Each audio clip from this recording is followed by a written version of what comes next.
गोवा के मुरगांव गांव में एक आदमी रहता था जिसका नाम रोहित था।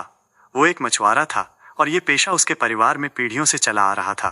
हर सुबह वो अपनी नाव लेकर मछली पकड़ने के लिए समुद्र में निकल जाता था।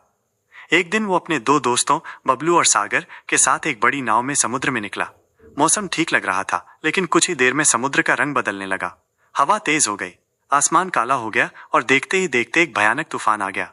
पानी की तेज लहरों ने नाव को बुरी तरह हिला दिया और सबसे बुरा तब हुआ जब नाव का इंजन बंद हो गया। उन्होंने रेडियो से मदद मांगने की कोशिश की, लेकिन सिग्नल चला गया था। मोबाइल फोन वहां काम नहीं करते थे। तीनों दोस्त समुद्र के बीच में फंस गए थे। न कोई रास्ता, न मदद और न कोई उम्मीद। पहले 2 दिनों तक उन्होंने बचे हुए खाने पर गुजारा किया, जिसमें थोड़ा चावल और कुछ बोतल पानी था। तीसरे दिन खाना पानी पूरी तरह से खत्म हो गया। अब भूख और प्यास ने उनके शरीर को कमजोर करना शुरू कर दिया था। 5वां दिन आया, फिर छठा और उसके बाद 7वां दिन। 7वें दिन सागर की तबीयत बहुत खराब हो गई। उसे तेज बुखार आया और कुछ ही घंटों में उसकी सांसें रुक गईं। उसकी आंखें खुली की खुली रह गईं। बबलू और रोहित डर गए।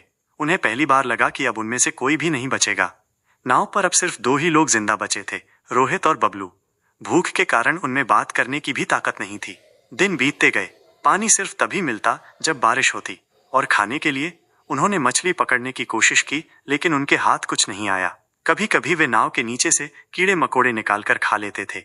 फिर आया 16वां दिन। बबलू की आंखें भी बंद हो गईं। वो भी चल बसा। अब नाव पर सिर्फ एक इंसान बचा था, रोहित, और उसके साथ 2 लाशें थीं। चारों तरफ नीला, शांत और डरावना समुद्र फैला हुआ था। दूर दूर तक कोई नजर नहीं आ रहा था। दिन में सूरज की गर्मी उसे जलाती थी और रात में ठंडी हवा उसकी हड्डियों में घुस जाती थी। एक दिन भूख की तड़प हद से ज्यादा बढ़ गई। उसके पेट में जैसे आग लगी थी, शरीर कांप रहा था। उसकी नजर बबलू की लाश पर टिक गई।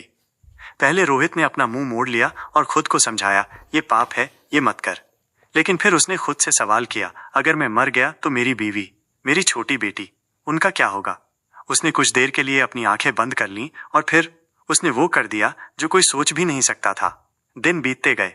रोहित अब इंसान कम और एक जिंदा लाश जैसा हो गया था। उसके गाल अंदर धंस गए थे, होंठ सूखे थे और उसकी आंखों में सिर्फ डर और पछतावा था। एक दिन, शायद 54वां दिन था, उसे दूर एक जहाज दिखाई दिया। रोहित चिल्लाया, अपने कपड़े लहराए और पूरी जान लगाकर मदद के लिए पुकारा, लेकिन वो जहाज चला गया जैसे उसने कुछ देखा ही न हो। अब रोहित ने मान लिया था कि वो नहीं बचेगा।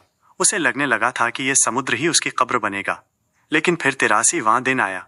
एक बड़ा कंटेनर जहाज पास से गुजर रहा था। किसी ने नाव को देखा और मदद पहुंचाई।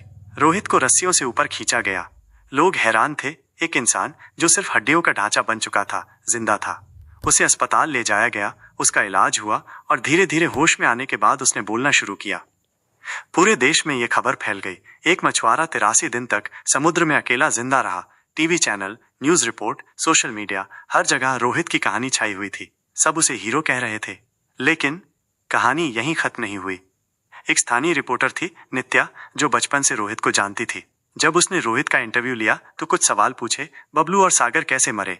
रोहित ने सिर झुका लिया, पानी की कमी से डूब गए। लेकिन जवाब देते समय उसकी आंखें कुछ और कह रही थी। नित्या को शक हुआ। उसने मामले की गहराई से जांच शुरू की। उसने बबलू की मां से बात की, जिसने कहा, मेरा बेटा तैरने में माहिर था, वो ऐसे नहीं मर सकता। जांच में नाव की तस्वीरें मिली, जिनमें इंसानी हड्डियां और जले हुए मांस के टुकड़े थे। कुछ चाकू और छुरियां भी मिली, जिन्हें साफ करने की कोशिश की गई थी। अब शक यकीन में बदल गया था। दरअसल जिंदा रहने के लिए रोहित ने अपने दोस्तों की लाशों को, हाँ, वही किया था। उस पर कोई मुकदमा नहीं चला क्योंकि कोई सीधा सबूत नहीं था। लाशें समुद्र में फेंक दी गई थीं। कानून कुछ नहीं कर सका। लेकिन गांव वालों ने उससे दूरी बना ली, और सबसे बड़ी सजा थी उसका अपना ज़मीर। अब वो हर रात उठकर चिल्लाता है। वो कहता है, वे वापस आ रहे हैं मुझे लेने, मैं अकेला नहीं हूं। हर रात बबलू और सागर की आवाजें उसके कानों में गूंजती हैं, तूने हमें खाया, अब हम तुझे खाएंगे। वो जिंदा तो बच गया, लेकिन अब हर पल मरता है। कहते हैं कि अगर इंसान जिंदा रहना चाहे तो कुछ भी कर सकता है। लेकिन सवाल ये है, क्या वो इंसान रह भी जाता है?